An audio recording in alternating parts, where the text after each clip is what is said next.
What's up, YouTube? Back with another update video. So my last video you saw that I took the smoker out and I was beginning the painting and seasoning process.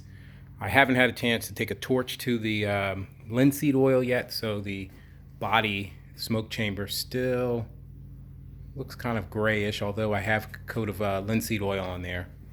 The frame I painted black, and the firebox, as you can see, linseed oil, and it's starting to, I guess, darken, particularly the areas that were on the top end of it.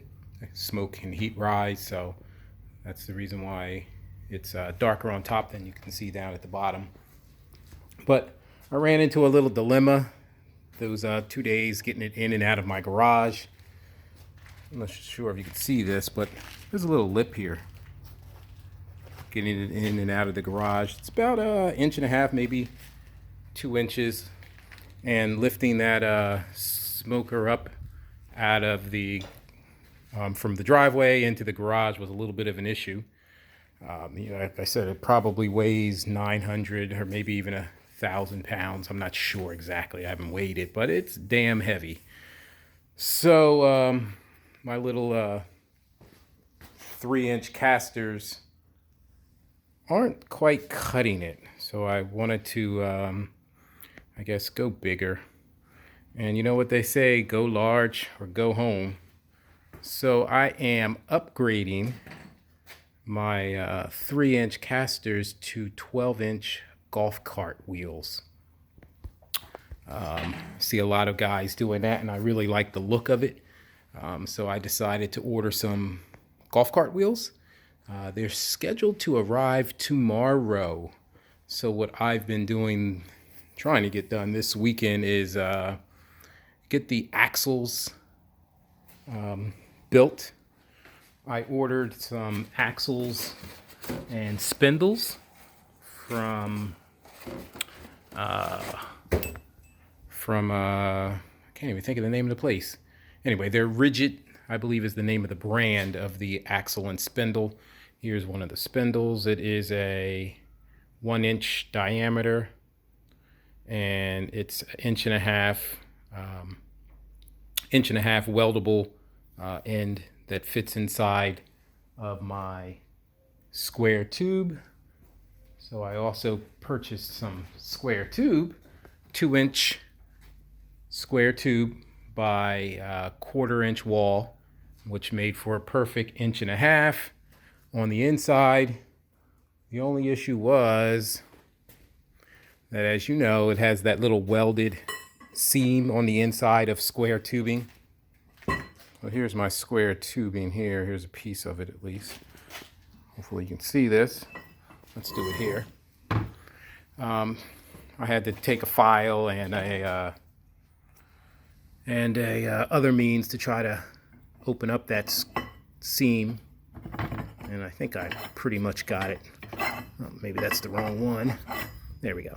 I got it so that I can put my spindle in there, leaving probably about, I'd say, 1/2 inch or so exposed right there, and run a bead of weld all the way around. Obviously I'm going to cover all of that part so that none of the weld splatter gets on it. And I'm going to make my rear axle there. Front axle will be very much similar to that. But then, I'm going to need steering. I'm going to need to be able to steer it. So I saw some guys do the wagon cart method, or wagon steering, I think it may be called. And I wasn't very fond of that. Honestly, it looked like a lot of work. So I decided, and I saw this on Big Phil's Smoker and Metal Works. I see a lot of the golf cart wheel styled smokers on his website, so I decided to investigate that further. And what I found was that he orders, or puts on, or orders, I should say, 5 spindles and 5 hubs. And the 5th hub is what you can see right there, which I've started fabricating already. Just made a little box enclosure and put the hub up through there so that the spindle will sit from underneath it, And I'm going to attach that spindle to the front axle that I'm going to build. And that should enable me to steer it.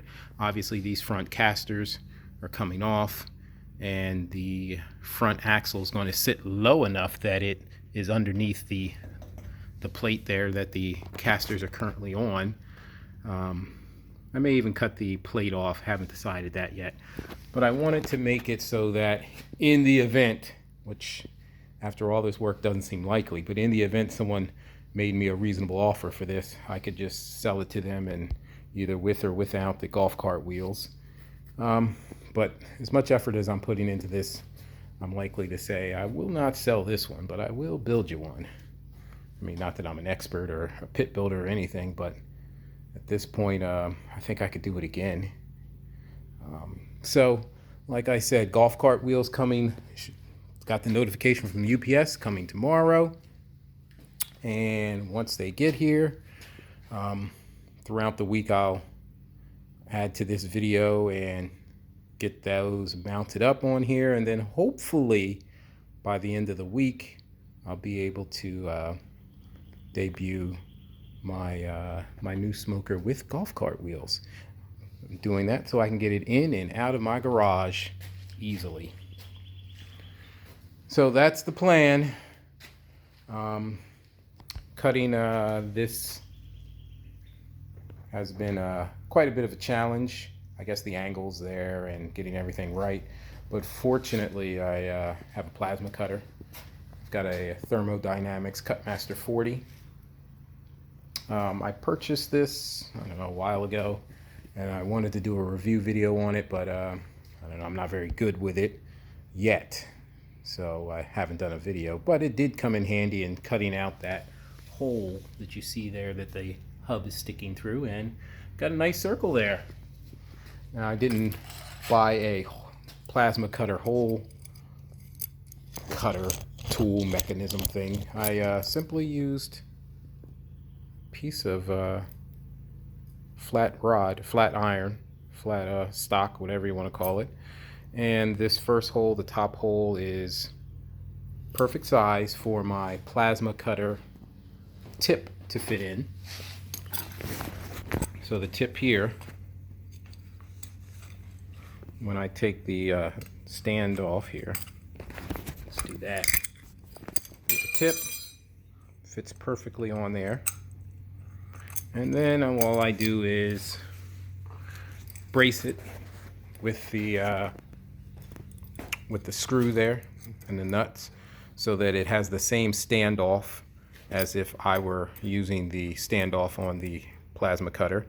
And I would cut a circle in the center and put this nut through there and screw it on. And then, you know, if I have a 3-inch hole I need, I do 1.5 inches away from the plasma cutter tip and just drag a nice circle. And you know, it worked out, as you can see, it worked out surprisingly well. Now, I did not have my plasma cutter when I did this, and you can see that's a ragged mess. But hey, it is what it is. So stay tuned, more to come. I'll keep you posted.